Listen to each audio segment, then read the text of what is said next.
എടി വനജേ എളുപ്പം വാടി. എന്തിനടി ഇത്ര താമസം? നീ ഒരു പണിക്ക് പോകാതെ കയറി കിടക്കണടി. പോണ്ടേ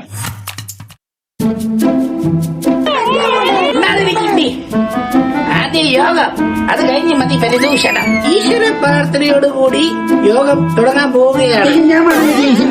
അഖിലാനട മണ്ഡപത്തിൽ അണിയിച്ചൊരുക്കി അതിനുള്ളിൽ ആനന്ദിന്റെ ദീപം കൊളുത്തി പരമോണന്റെ പൊരുളില് സ്ഫുരണമായി മിന്നും പരമപ്രകാശമേ ശരത്തേ നീ എന്നും.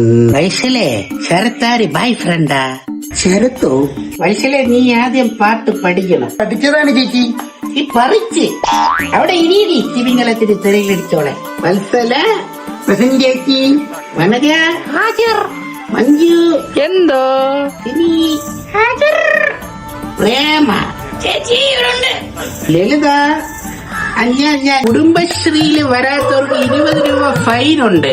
പ്രേമ, ഷിമി രണ്ടുപേരും ഫൈൻ അടയ്ക്കണം. ഞാൻ വിളിച്ച് പറഞ്ഞായിരുന്നല്ലോ എവളെ ഹസ്ബൻഡിന് വയ്യാന്ന് പറഞ്ഞ് കൂട്ടിരിക്കാൻ പോയി, അതുകൊണ്ടാണ് വരാൻ പറ്റാത്തത്. അവളെ മാപ്പിളക്ക് വയ്യാത്തതിന് അവളല്ലേ പോവാനുള്ള, പിന്നെ ഈ എന്തൊരു ചെറുപ്പിന് പോയത്? അവള് ജോലിക്ക് പോയിരുന്നു, അതുകൊണ്ട് നോക്കാൻ ആരുമില്ലായിരുന്നു, അതുകൊണ്ട് ഞാൻ പോയത്. അല്ലേ ചൂട് അരിയായി അങ്ങോട്ട്. എവളുകൾ മറ്റേതാണ് കൈമാറ്റം.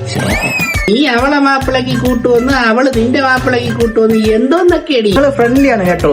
ഞങ്ങളെ ഭർത്താക്കന്മാര് ഫ്രണ്ട്ലി ആട്ടോ. നിനക്കൊക്കെ ഫ്രണ്ടിലാവാതിരുന്നാ മതി. കഴിഞ്ഞ ആഴ്ച പിരിച്ചെടുത്ത ലഘു നിക്ഷേപം ബാങ്കിലിടാൻ പറഞ്ഞത് നീ ഇട്ട.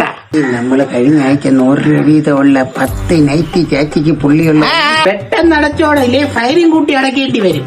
നമ്മൾ രണ്ടുപേരും കൂടെ നൈറ്റ് കഴിച്ചിട്ട് ഞാൻ ഒറ്റയ്ക്ക് ഫൈൻ അടിക്കാനാ. ഞാൻ അപ്പോഴേ പറഞ്ഞില്ലേടി ഇവളുകൾ തമ്മിൽ കൂട്ടുകള്ളികളാണെന്ന്. മഞ്ജു, നീ മര്യാദയ്ക്ക് സംസാരിക്കണം. നമ്മളിത്തിരി മാപ്പിളമാര് കൂട്ടിരിക്കാൻ പോയ കുഴപ്പം, നമ്മളെ പൈസ അടിച്ചു പറ്റുന്ന കുഴപ്പമില്ലേടി. മാപ്പിള നാട്ടി കള്ളികളല്ലേടി.